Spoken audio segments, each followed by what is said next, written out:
Hi and welcome back. And in today's episode, it's just a bit of a quick update. A few things are going off, and I thought I'd share it all with you. So let's get into it.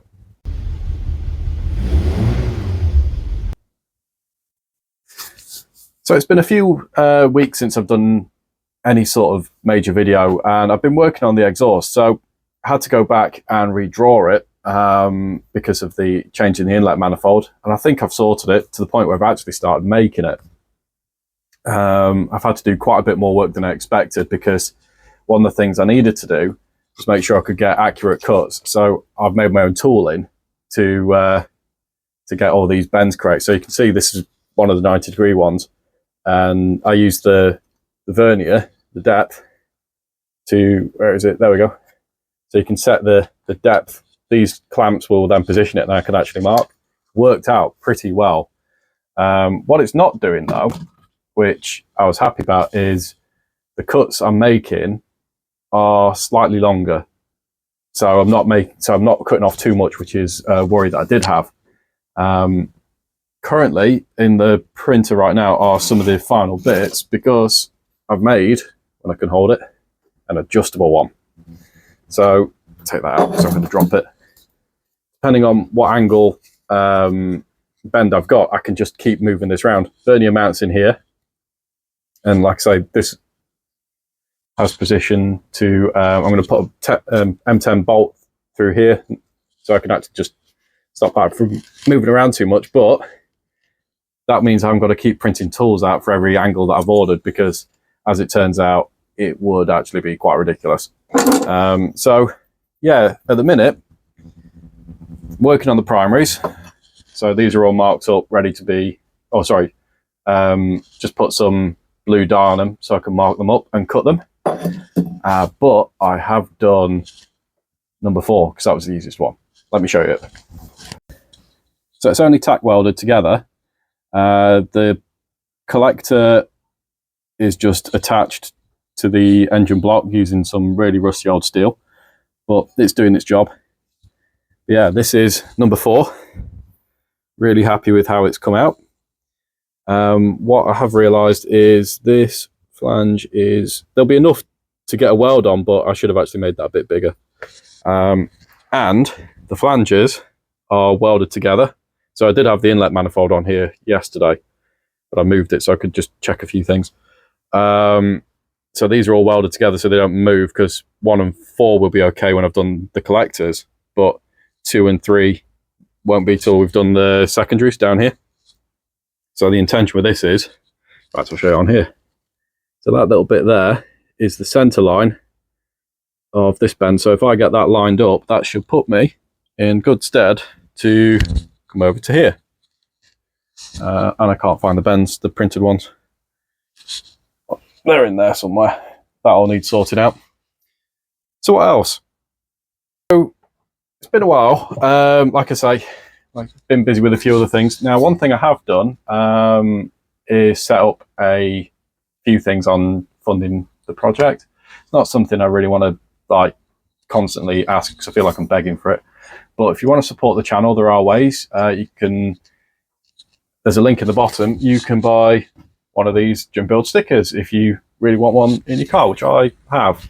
I've had it for a while. So yeah, do that. I'd really appreciate that. And all the money's going back into basically getting the Cortina not only sorted but improved on, because I've got quite a few ideas. Or you can leave a tip or something. I'd be really grateful. I know times are hard. Like I say, I don't normally like asking for this sort of stuff, but if you could in some way support the channel, or even just by liking and commenting and sharing and letting other people get involved in it, I'll be eternally grateful. So that bit's done. Now, this you might remember from the fuel injector angle episode, where this had the I set white spirit in it, where I was using this as a fuel tank. Well, I'm now about ready to use it for its intended purpose, and this is for testing the oil pressure gauge, because it's an electric sender from the factory, and I don't know how accurate that was, to the point where it was getting voltage and everything else, but it was always showing at idle, it was showing about 30 psi. It never really crept up, even when I was running. So I want to find out whether it was a gauge problem or it was a sender problem, or something along those lines. I don't think it was the oil pump, or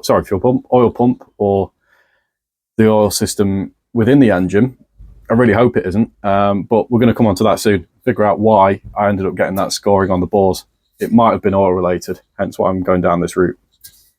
Just a little side note, the reason I built this was because I did something very similar to test a rather large water tank on a industrial boiler, which is not something I normally do, but was roped in to do that. And I was like, actually, that's a really good idea for testing the oil pressure gauge. So hopefully I can start doing some calibration on my gauges. Yeah, so the next thing. Where's the next thing? What's the next thing? Right, now I finally remembered what I was doing. Something I did a while ago, just because I'd got it laid around, was I restored this hammer, made it very shiny, very proud of it.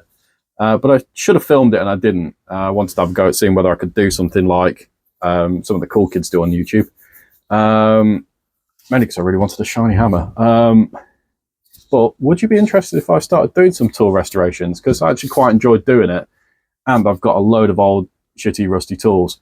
So very excited about making them all shiny and new. But let me know what you think. What else have I got? Garage wall. Trying to get some wood sorted for this because I want to finish that off so it looks like that side and actually looks like somewhere you want to be. Because the garage needs a bit of love. Unfortunately, at the minute, I haven't got the money to build a double. I've got the space to build a double garage and actually have some space to work on the Cortina, hopefully take on another project. So that's the thing that's stopping me from buying one. So I have had a few leads on a couple of classics, but really just haven't had the space. I mean, money aside, but yeah, so at the minute, I'm going to try and make this as best as I can. The other thing, I've had a pretty cool new tool. I'm not going to go out and film it because it's in my wife's greenhouse, where it shouldn't be. But seeing as it's really wet, horrible wintry weather, I can get away with using it. And that is, I've got a sandblasting cabinet. I was given it by a friend of mine, which is a really cool thing to do. But I've been wanting one of these for years, and I'm so excited, particularly if I start doing stuff like this, and also making the Cortina's engine actually look pretty cool, because I'm hoping that I can do a lot of sandblasting sandblast the manifolds, inlet manifolds that is, get them all cleaned up, send them off for powder coating. I think it'll look pretty trick. Might even do that with some of the other aluminium pieces. So I'll keep them silver, but I just want them to like permanently look good, because when I've used high temp silver, particularly on the old Weber manifold, it isn't fuel resistant. Not that I'm hoping to have a fuel leak, really hoping I don't actually, but I'm hoping to like make it look really cool and shiny, and like again, look, I want to impress the AA guy when it breaks down. Basically, that's the whole reason for it. But yeah, that's kind of it. I've been a bit busy with work and stuff as well, so I've been doing a lot of drawing, but not for me, which is kind of annoying. But I'm hoping to get back on it. I've got a bit of motivation now, particularly now I've got number 4 done. Number 1's on its way. Should have that done. Once I've got these bits printed, I should have it done within a few hours. It's coming along quite well, because I've been putting it off, cutting it, because I spent quite a bit on all these stainless parts, and it's been a little bit scary about actually having to put my money where the mouth is and cut them and fit them. So yeah, it's going to be, I think it's coming along well, but quietly confident. So yeah, hope you enjoyed that. It's a bit of a thing. I'm still alive, still working on it. And I will be back soon, very soon, hopefully, with some more exhaust stuff to show you. But in the meantime, please watch some of the other stuff. Like I say, if you haven't already, please subscribe, because that would mean everything to me. And see you soon. Thanks for watching.